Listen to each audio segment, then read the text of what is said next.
So this is where Zechariah becomes overtly more apocalyptic, if you will. So we're on the right screen in our simple outline here. Really, chapters 9, 10, and 11 are one unit, and then chapters 12, 13, 14 are kind of like part 2 of the apocalyptic unit. It's kind of A and B.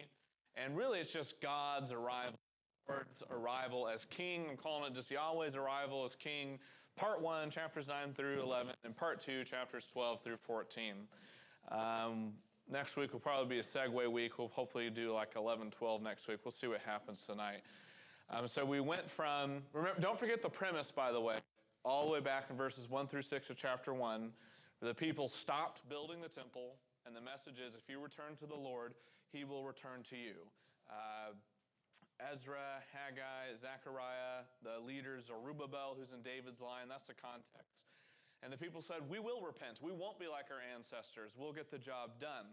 And so we had those 8 night visions. We'd spent a few weeks talking about the sign act of crowning Joshua, the high priest, as this king priest figure. We connected that to Psalm 110. Of course, Jesus would be the fulfillment of that.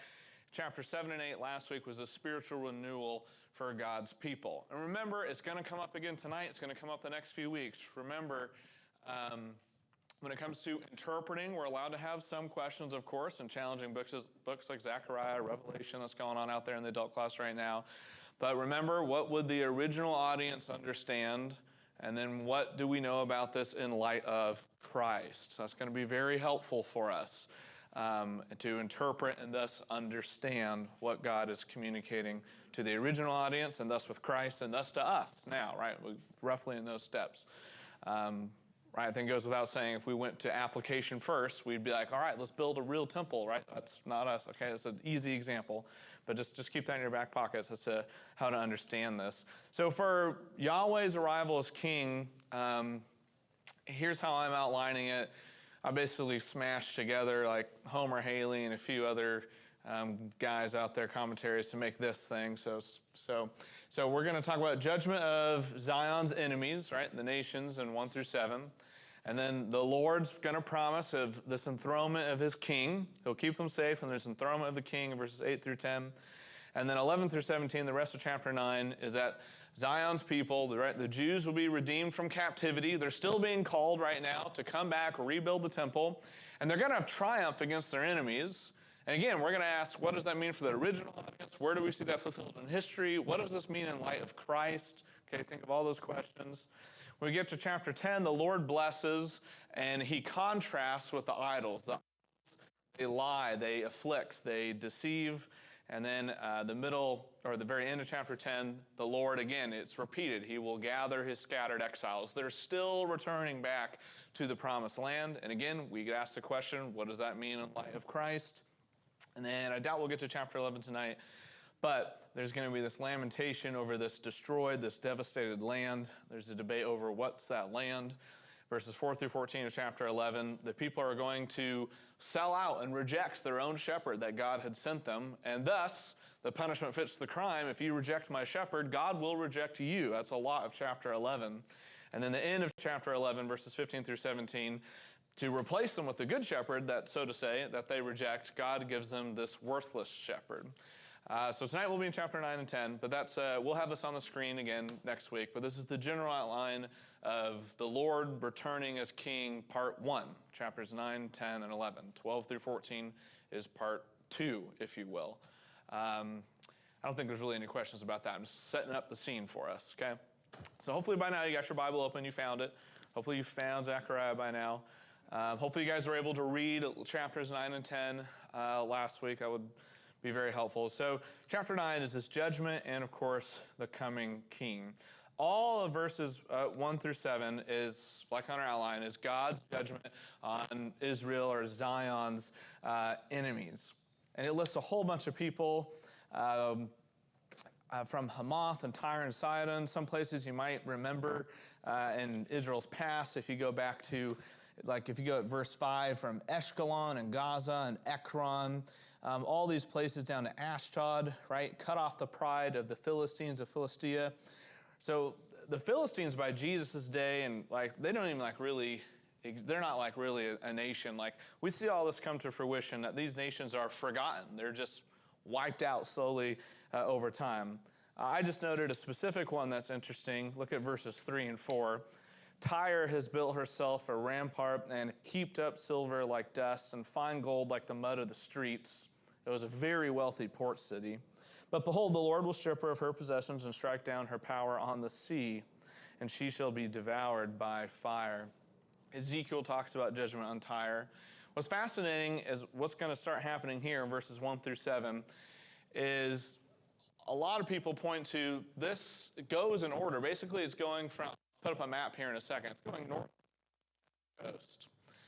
Alexander the Great, he very much so comes north to south down the coast and just absolutely eviscerates everyone. Most famously, Tyre, Ezekiel 26, 27, I believe, prophesy of Tyre, just like this language in verse 4, was being thrown into the sea, or her power is going to be in the sea. Ezekiel speaks to that as well.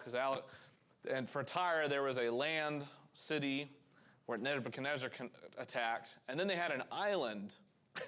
And Alexander the Great, to get to that island, some of you know this, literally took the remains of the old city on the land, and because it was shallow enough, built a bridge all the way out to the little island of Tyre and destroyed them. Killed them. I think that's what this is pointing at.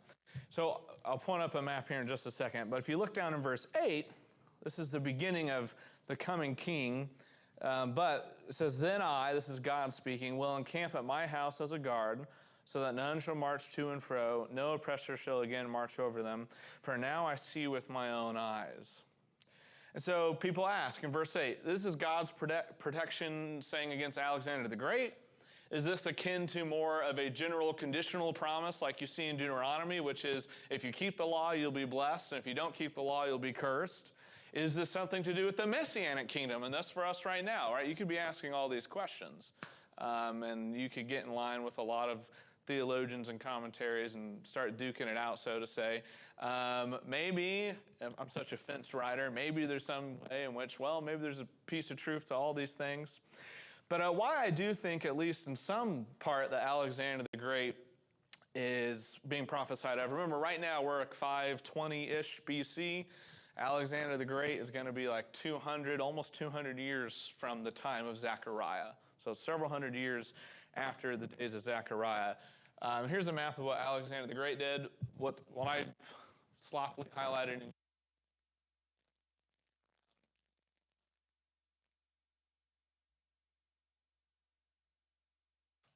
and why some people ask, is this a prophecy about Jerusalem in verse 8, is because notably Jerusalem is not burned to the ground by Alexander the Great. And initially, the Jews they had a deal with the Persians. The Persians were the empire, and so the big bad guys, so to say, or the big rulers. Alexander the Great's essentially, he is in Persian territory. The Jews are subjugated underneath the Persians. Freedom now, Cyrus let them go home. They've been there for several hundreds of years.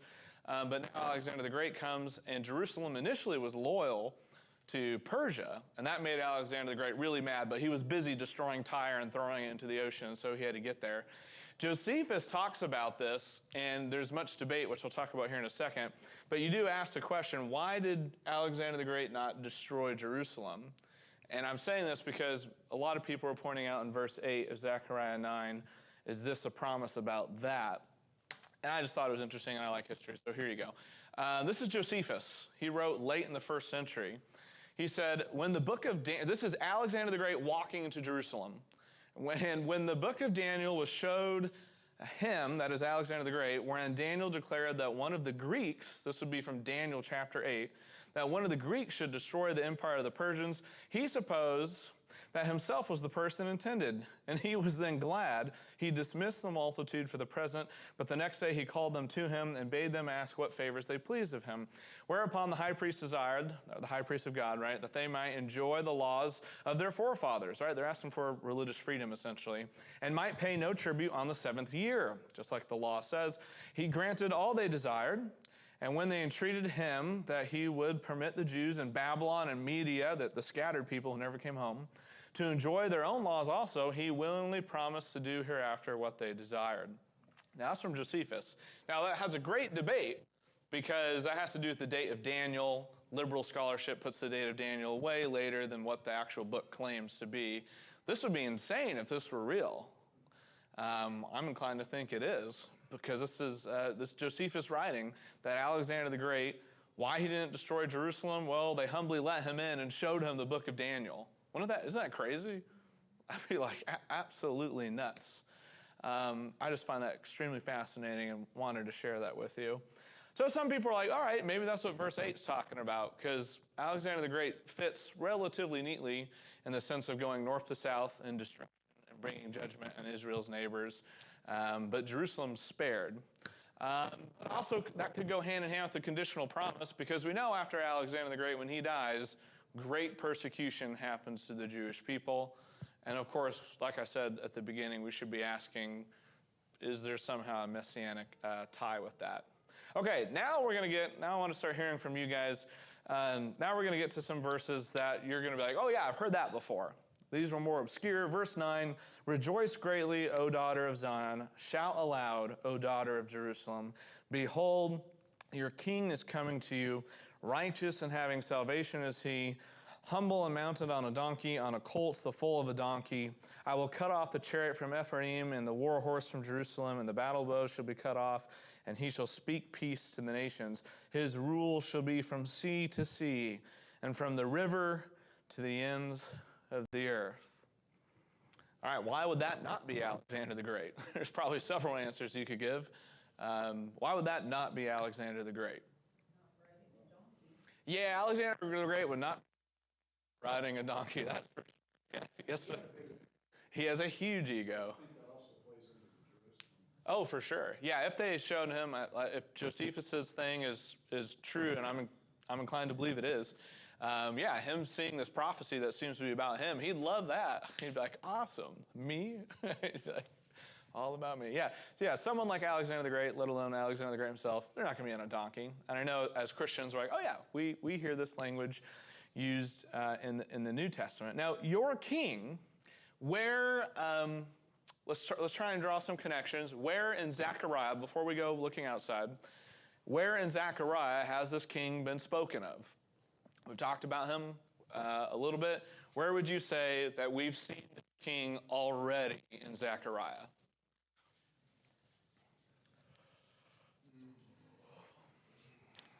Ricky's in deep thought back there. Sorry. No, you're good, brother. You're good. Yeah, the sun's blasphemy. Winter's over indeed. So there's multiple, innuendos, I guess. Yeah, there's innuendos. Yeah, multiple innuendos. Return to Zion, chapter 8, indwell Jerusalem. Okay. City of truth. Okay. So Todd's going to chapter 8 where Yahweh says, I will come and dwell in the city. I think that's a proper puzzle piece. Okay, what other puzzle pieces do you have from Zechariah? The branch. If you've been, okay. The branch, yeah? Someone else said it back there. Yeah, the branch would be a big one.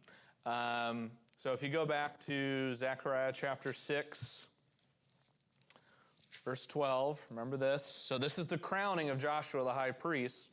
This was a sign act. 6:12, Zechariah is supposed to say, thus says Yahweh of hosts, behold, the man whose name is the branch, for he shall branch out from his place, and he shall build the temple of Yahweh. Okay, and we talked about what would the original audience hear at that. They'd be like, all right, the physical temple we're rebuilding now. But we've talked about what is the temple of God that Jesus ushers in. And then, of course, you could go back to chapter 3, verse 8, in a vision, where this time it's a vision of Joshua the high priest. Hear now, O Joshua the high priest, you and your friends who sit before you, for they are men who are assigned. Behold, I will bring my servant the branch. And here in Zechariah 9, he brings salvation. He's righteous. But my servants, we talked about that servant language, should take you to Isaiah chapters 42 through 53. And then here, this servant, he's righteous and having salvation. And there's a lot, I put a few verses on the screen that are messianic that tie this concept. But I mean, there's a lot of verses, a lot of passages that we're going to keep talking about of this branch. Oh yeah, and I neglected Jeremiah 23:5. So Jeremiah, remember, Jeremiah is before Jerusalem gets destroyed. There's a lot of, the Old Testament's really big. Just want to make sure we're roughly following the order. Jeremiah 23, beginning at verse 5. Look, the days are coming. This is the Lord's, this is Yahweh's declaration, when I will raise up a righteous branch for David. He will reign wisely as king and administer justice and righteousness in the land. Verse 6 says, I'll continue, in his days Judah will be saved, Israel will dwell securely. This is the name which he will be called. The Lord is our righteousness. Now that Jeremiah 23, 6 verse will get quoted like at the end of 1 Corinthians chapter 1, verse 29 or 30, talking about Jesus. But Jeremiah 23:5 talks about the righteous branch is for David. And that would make sense, right? Because David is promised, like 2 Samuel 7 and the like, David's promised one will come after him who will be like a son to God and who will rule forever. So you've seen the puzzle pieces that would come together here with it being the branch, being connected to David. And we've already heard this branch language in Zechariah. Now, the second half is why you guys said this would not be Alexander the Great. The second half of verse 9 is, well, he's humble. That's not most rulers in the world today or in history. That's definitely not Alexander the Great. He's mounted on a donkey, on a colt, the foal of a donkey. Okay, so go further back in the Old Testament. You don't have to have chapter verse. If you do, cool, but just the concepts. Whether it's a prophecy or a story, are there any Old Testament stories you think of with a king on a donkey, or prophecies? Prophecies or stories further back in the Old Testament, or the exile, where you can think of a donkey playing a role with royalty and the Jewish people. Mitchell? So the Jews weren't supposed to have horses of war. So they Yes. were supposed to ride on donkeys or mules. And David had a donkey, and he had Solomon ride on it to signify that he was his anointed. Yes. So Solomon, when he is king, he rides into Jerusalem. He really foreshadows Jesus' triumph, where it's a parade of welcome the king into Jerusalem, and the people celebrate. He even comes to the same gate as Jesus. And then what Mitchell also was alluding to was Deuteronomy 17, where the kings are told, the kings are, by the way, in Deuteronomy 17, fascinating. They're supposed to have their own, with the Levitical priests overseeing it, they're supposed to write out their own copy of the law, and the king's supposed to study it. And the king's not supposed to multiply, right, horses, wives, and riches, lest he trusts other nations and worship other gods and all that, right? The very thing that David begins to do and his son Solomon overtly does. But, yeah, Solomon rides on a donkey. Now, this is quoted explicitly in Matthew chapter 21, verse 5, and in John 12:15, right? The triumphal entry of Jesus. That lines up right now, at least with the Western Gregorian calendar, as a lot of high church Protestants, of course, Roman Catholics. This is Holy Week, but this last Sunday was quote unquote Palm Sunday. So that's roughly this time of year in which Jesus did that. And right, the authors by inspiration were like, oh yeah, this is what Zechariah said. And the colt or the foal of a donkey, that would also connect prophetically all the way back to Genesis 49, which in David's day, he and Solomon would have connected themselves back with Genesis 49. But Genesis 49, verse 10, some of you probably or may be familiar with this passage, but it's worth reading. By the way, Genesis 49, this is Jacob when he's blessing his boys, his sons. And beginning of verse 9 in Genesis 49, it says, Judah is a young lion. My son, you return from the kill. He crouches, he lies down like a lion or a lioness. Who dares to rouse him? The scepter will not, this is verse 10, the scepter will not depart from Judah, or the staff from between his feet. Right? It's talking about kingship. Until he who's right is it comes, and the obedience of the peoples belongs to him. Verse 11, he ties his donkey to a vine, and the colt of his donkey to the choice vine. And he washes his clothes in wine and his robes in the blood of grapes. The wine language there is just about abundance and blessing being tied in. But even all the way to Genesis, pre-law, right, we see kingship with Judah being tied in with a donkey, which doesn't sound very mighty like Alexander the Great, but the king is humble. Not even though it's right there in the text, the humble king is not exactly, of course, what the first century Jews were wanting or expecting, even though they may have been making some of these connections. And then verse 10, I will cut off the chariot from Ephraim, the war horse from Jerusalem, right? It's saying war will be over, and he shall speak peace to the nations. And his rule, right, the coming king's rule, is from sea to sea, from the river to the ends of the earth. So again, a lot of people, all right, when they start plugging in stuff from all over the Bible and Revelation, get into a lot of debates. But stepping back, the big picture view, of course, in light of Jesus is, right, peace to the nations is what the Messiah brings. Over and over again in Isaiah, even in the spiritual renewal stuff in chapter 8, verse 13. And once again, we've been talking about this verse a lot in Zechariah, Genesis 12:3, Abraham's family blesses all the nations, right? All this peace you connect to blessings. We're tying it in with Christ's reign, right? This is, the people are being blessed now with the spreading of the gospel. But, like Mitchell, are you in Revelation 22 this coming Sunday? 21. Okay, so in a few weeks, Mitchell can tell you more about peace in the nations and Revelation. Before I move on to the second half of this chapter and begin asking some more questions, did anyone have any questions or further comments, especially in verses like 9 and 10 here? This is probably one of the most well-known verses in Zechariah because it's in your New Testament. Okay, everyone's content. Good? Okay, good. Okay, I see heads nodding. All right, awesome. So 11 through 17, I don't think we have really time to read it. I'll read verse 11. As for you also, because of the blood of my covenant with you, I will set your prisoners free from the waterless pit. Okay, what is the blood of the covenant here in verse 11? And so you're left with a choice here. Or maybe you'll try some way to do both. I'm curious what you do. Are you going to go forward in the Bible? Or are you going to go backward, essentially? What is the blood of the covenant that is being referenced here in verse 11?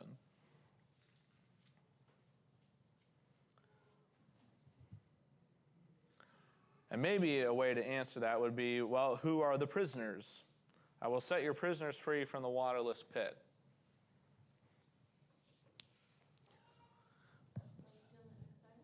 Okay, so I think in the original audience, okay, we're still calling people back. We're going to hear this again in chapter 10 when God's like whistling like a shepherd and stuff. People are returning from exile right now, okay? And so thus, in that light, what's the blood of the covenant? I'm not looking for a book, chapter, verse. Again, if you got it, cool. But blood of the covenant, what would that be to the original audience's ears in Zechariah's day? Okay, we're getting there. Yes, that's halfway there. We'll be a bit more, go one more step with that, being what is the blood of the covenant? Blood of the covenant. I'm not asking for the animal. It would include that. There's a lot of that there. It's like, there are so many. I would say go all the way to the very beginning. If you remember in Exodus 24:8, Moses, right, takes blood right there at Sinai. This is right. I've said this before. This is essentially where the people sign the contract and say, we're going to be the people of God. God says, you'll be my people. I'll be your God. That language is throughout the whole Bible, including Revelation. In the old covenant, if you will, right, this is the blood of the covenant, right? This is agreeing to follow the law. So because of the blood of my covenant with you.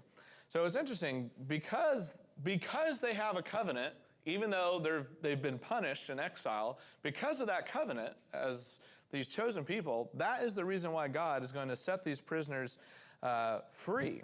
He says, return to your stronghold in verse 12, O prisoners of hope. Today I declare I will restore to you double. It's like an abundance of blessings. And then he starts getting specific again with Greece in verse 13, but this concept of verse 11 of being into a pit, a waterless pit or a cistern, depending on your translation. What I've cited on the screen is individual stories. Joseph is thrown into a pit. Jeremiah is thrown into a pit because everyone hates what he's saying, that they're going to get defeated by Nebuchadnezzar. And now it's a very corporate pit, being in exile. And this is a picture of God pulling them out of the pit, out of captivity. Now, you could view that. Do you guys see how you could understand that as a shadow, if you will, in light of Jesus Christ? Someone share with how that's a shadow of Christ, if you will. How would that be the case? Yes? I'll take a stab at it. Sure, take a stab. This takes me to chapter 10. Oh, yes. And so God has always required blood with his covenants. Even with Adam, well, probably, even with Cain and Abel, of course.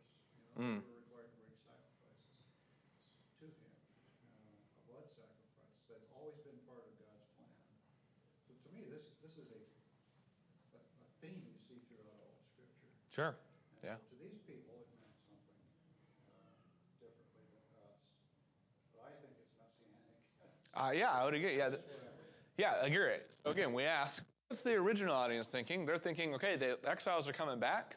We have a blood of the covenant through the law of Moses. Even before Moses, we've seen that with Abraham, even all the way back into Genesis, before Abraham. And of course, looking at it from a messianic point of view, right, we can see all sorts of shadows to Christ, of course. Anyone else have a comment about that in connection with Christ? There are a few of you who wanted to take a stab. So the blood of the covenant. And then verse 13, now again, it starts bringing up specific nations again. He talks about having Judah as his bow and Ephraim as his arrow. So that would be basically, when he points out Judah and Ephraim, that's like the northern and southern parts of the tribes, so it's totality, it's everyone. I will stir up your sons, O Zion, against your sons, O Greece, and I will wield you like a warrior's sword. Or some of your translations might just have Yavon. Does anyone have Yavon in your Bible? Or does everyone's Bible just say Greece? They went ahead and translated it? Okay, that's cool.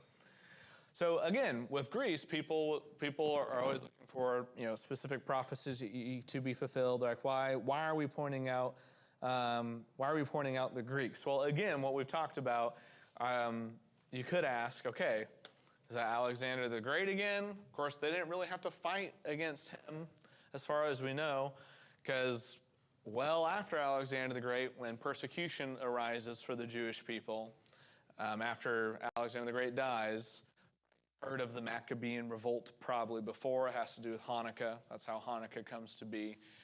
So a lot of people point to that, and I don't have anything else to say other than, well, that would make sense if we're talking about the Greeks specifically, because it is the Greeks, way after Alexander the Great is dead, who violently persecute the Jews. They set up Zeus in the temple and do all sorts of horrible stuff to them. I find that to be rather probable and likely. I didn't put the rest of the verses on the screen, but the Lord, just again, is promising to save his people. It's again picturing verses 14 through 17, everyone coming back, and God strengthening them. Okay, I want to get through chapter 10, but were there any questions or comments on chapter 9? I appreciated the stabs at the messianic stuff. Todd? Oh, just an observation. I'm not sure. Please. Well, I mean, obviously they're wondering who this is. I just couldn't help but think of Peter, 1 Peter, how he talks about in chapter 1 as to this salvation, this prophets who prophesied of grace, that they would come to you, made careful search and inquiry. I mean, how blessed are we to know what this means and how we can look at it on this side of the cross? Yeah, that's the terminology I keep using that humors me. I'm not trying to be irreverent. Is we're fortunate to be on this side of the cross in the sense of you get a lot of the puzzle pieces together. That's true. Yes, sir. And then Ricky. No, you're good. You're good. No, go ahead, Lee. I'd like to know what you think they thought when they saw this. I mean, Alexander the Great and the Maccabean revolt, Seleucids and all that was not in their heads. They No. didn't know that. No. So, well, how do you think What would they be thinking? When they hear that their sons will be rise against Yavin, against Greece, I would guess that they would think it's some kind of prophecy. I don't know what else they would think. If anyone else want to try and take a stab at that, I haven't really thought of it from that angle. It's a good question to ask. Mitchell? Oh. A lot of the stuff is Easter eggs that's put in the scripture so later people are affirmed by God's word. Sure, yeah. Yeah, that's a good way to think of it. I concur. Ricky, did you have another general comment, Zechariah 9? That God always laid out through the prophets to the people to look for, these signs that he's talked about from generation. Now, I know this is a new generation, not the ones that originally came out of Egypt, but each one has been influenced by whatever captivity they were in, whatever country that was over them at the time, but not. God was always telling them, look, through the law, through the prophets, to look to my prophets, and I will tell you, I will show you, and it'll be obvious, well, not obvious, but have to understand some things about what changes that are coming, and he's laying it all out. You see what I mean? I do see what you mean, yeah. The original audience, yeah, these are good questions to ask and reminders what they'd be thinking. I mean, we can make excuses for them, but the prophets continue to look, this is what's, the donkey, the blood, all of these things, Messianic prophecies, and things are going to change. You're not going to be riding a big white horse there, that kind of stuff. He's going to be riding on a donkey, and salvation is going to come through him, and the prophet keeps pointing out to these individuals, but they are influenced so heavily by the people that they're under captivity that they don't listen, and they don't listen, and they don't listen, and they don't listen, and they keep falling backwards because they don't listen. I always wonder in Jesus' day when they saw surely some of the scribes and Pharisees Jesus was doing when he comes riding in on a donkey. To most of them, they'd be like, this is blasphemy, this is false prophecy, and the like. So we got to move on, though. Zechariah chapter 10. We're just shorter chapter, restoration. This is really just continuing on chapter 9. Verse 1 essentially says that the Lord is the God, or Yahweh is the God who blesses people. It doesn't come from the idols and false gods, obviously. It really picks up from chapter 9. Remember, there's no chapters in the original audience. But let's read verse 2. For the household gods, maybe your translations say idols, for the household gods utter nonsense, and the diviners see lies. They tell false dreams and give empty consolation. Therefore the people wander like sheep. They're afflicted for lack of a shepherd. Okay, that was I'm reading out of the ESV tonight. That was Zechariah 10, verse 2.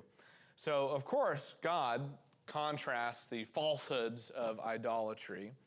The terminology word for household gods or idols is teraphim, and that gets used all the way back in Genesis. There's a story where Rachel steals from her father Laban a teraphim, a little idol. We know in the Bible it can be from something like this small, like a little action figure type of thing, to something the size of a human being, just an idol. But with idolatry, right, it affects what you do, of course.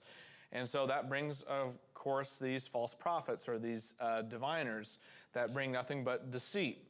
Of course, you Deuteronomy 18, which talks about, I put that backwards. I'm going dyslexic there. But verses 14 through 19 of Deuteronomy 18 are condemned. There's a bunch of verses for that. But they see, the CSB call it illusion. Jeremiah has a lot of verses, including Jeremiah 27, verse 9, where the false prophets, remember, they tell everyone, no, we'll defeat Nebuchadnezzar.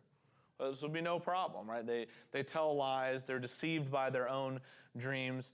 And there is no shepherd. Actually, continuing to verse 3, my anger, this is God speaking, is hot against the shepherds, and I will punish the leaders, For the Lord of hosts cares for his flock in the house of Judah, and will make them like his majestic steed in battle. So I think this language, in my mind, a few people are saying that these shepherds in verse 3 were those nations in verses 1 through 7 of chapter 9. I don't think that's the case. The language, contextually, he's been talking about Israel and restoring them. He's been talking about Israel, and then he went back to the household gods, or lie to you. This is all ingrained in Israel's history. And then on top of that, this language is identical to Ezekiel. In Ezekiel 34, I had a sermon of his back February, January. I was pulling out of Ezekiel 34 about the selfish shepherds. The no shepherd at the end of verse 2 is verbatim in Ezekiel 34:5. And remember in Ezekiel 34, God says that he himself will become their shepherd because Israel's shepherds had done such a bad job. Remember, we said from Ezekiel, shepherds generically are the leaders of Israel, whether it's the priests, the prophets, anyone with official leadership and authority and responsibility from God would be considered a shepherd. God is against the shepherds. That word for shepherds, maybe it's translated leaders in your Bible, but literally it would be rams or he-goats, because a ram or a he-goat, if you got King James, I think, right, is the one who would lead, right, the whole flock, if it's just the rams. But the same language is from Ezekiel 34. So I feel rather confident saying God being against the shepherds is being against these bad leaders. Now, that makes us ask, okay, I know a lot of this is messianic. Certainly there's bad shepherds. Jesus says, woe to you scribes and Pharisees. It's kind of a big deal. But then for Zechariah, now I'm starting to ask, wait, are these people, are there bad shepherds right now in Zechariah's day? Because as we'll get to next week in chapter 11, Zechariah is told to play this role as a shepherd, and he ends up, we don't know who they are, we'll talk about it next week. Zechariah is going to end up removing 3 shepherds from the people, and that's in their timeline. So there seems to be, we don't know exactly who it is or who to pinpoint out. If it were Zerubbabel or someone like that, I would think the text would say so. But we don't know who these people are. So again, you're beginning to become fearful because in chapter 1, the people said, we will repent. We won't be like our ancestors. And now we've got leaders amongst God's own people who seem to be a problem with poor leadership initially. Ricky, did you have a quick thought with that? I think that's the point, that the false prophet, the soothsayer, are always constantly trying to turn God's people against what. And we still have that today. The New Testament warns that today. You have to hear to hear. You got to hear. Yeah. So verse 4, from him, the him there, right, the previous subject was Judah. So from Judah, I think was being communicated. Verse 4, from Judah shall come the cornerstone. From him the tent peg, from him the battle bow, from him every ruler, all of them together. And he goes on talking about they'll be like mighty men in battle. I'll stop there. Okay, you hear cornerstone. Okay, you guys, we would reckon, so in a lot of our songs in the New Testament, we'd be like, oh yeah, from Judah comes the cornerstone. We heard that stone language already in Zechariah, back in chapter 3, verse 9. It had 7 eyes. It's about, right, 7 eyes. But this language, again, will go back to Genesis, which we already read. Famously most well-known, Psalm 118, 22, 28. 1, Acts 4:11, Peter alludes to it. Ephesians 2:20, Christ himself is the cornerstone. Really, the first 8 verses of 1 Peter 2 play off of this language. But a cornerstone is going to come out of Judah. We're pretty real familiar with that language. But then, the result of this is they will be like mighty men in battle. They fight because the Lord is with them. Verse 6, God says, I will strengthen the house of Judah. I will save the house of Joseph. Joseph, with his connection in Genesis with Ephraim, is just a stand-in for the 10 northern tribes. Whether it's just Ephraim or it's just Joseph, often that's just a stand-in for the 10 tribes of the north. So again, it's just saying in totality. But then again, it's exile. I will bring them back because I have compassion on them. And they shall be as though I had not rejected them, for I am the Lord their God, and I will answer them. So all of them, even Ephraim in verse 7, all of them are going to be a part of this. So God will strengthen and deliver all of Israel. And again, you'd ask, well, what's the original audience? The original audience, something to, there's the task at hand to rebuild the temple. And then stepping back in history, again, people are like, should I be connecting this to the days of fighting Antiochus and the like with the Seleucids and the Maccabeans? How much of this is a messianic truth or shadow? Right? Again, you're contemplating all these things.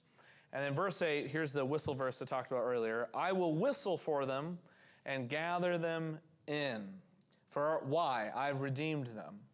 So God whistling, this may also be playing at the hinting of the Gentiles, because in Isaiah, which I saw on the screen, in Isaiah 5:26 and 7:18, this whistle or flag goes up and the nations start to come as well. So again, the original audience in Zechariah, the original situation is like, okay, the exiles are still coming back, but Isaiah also uses this language. Again, we think messianic, we think about Jesus, about the nations eventually being called in with this. And why is that the case? Because God has redeemed them. We've got 3 minutes, so why not? Why can't we ask something crazy but important? In the Old Testament, in the law, okay, when we talk about redeeming something or hear a people, someone, again, you don't have to have book, chapter, verse necessarily, but redeeming people in the law, what comes to mind? Even if you don't have a full thought, be like, oh yeah, there is stuff in the law of Moses about people. Because we hear redemption and we jump in our culture and in the church to Christ for fair reason. But again, the original audience hears words like redemption. They're going to think of, oh yeah, the law. So how is it that God is interacting with redemption and the law? What in the law has to do with redeeming people? Does anyone know? It's okay if we don't know. Cheryl? Wonderful. That'd be a great one. A kinsman redeemer. Mitchell? You have the year of Jubilee. All the good answers.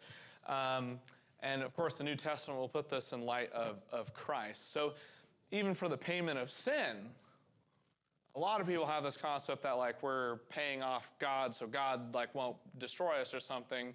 It's a bit more nuanced than that. The payment is Jesus stepping in. If he were the kinsman redeemer, right? Go read Hebrews 2. That's him taking on flesh. But again, for the original audience, they would think, right, we're supposed to do these things because God redeemed us from slavery. And we're supposed to redeem our fellow man, like in Leviticus 25, if they're a slave. There should be a kinsman redeemer. That language they would think of. And then essentially verses 9 through 12, the language of God going through the sea and through the Nile. This is a new Exodus. Right? There's a lot of exoduses in the Bible. The original Exodus, there's this Exodus and returning from captivity. John the Baptist plays on the same thing of, hey, we're returning from the spiritual exile. Jesus plays on that as well. Okay, I appreciated your guys' commentary and help. Definitely read chapters 11 and 12. We're not going to get any further than that. Read Zechariah 11 and 12. Keep asking these same questions we were today. All right, thanks, guys.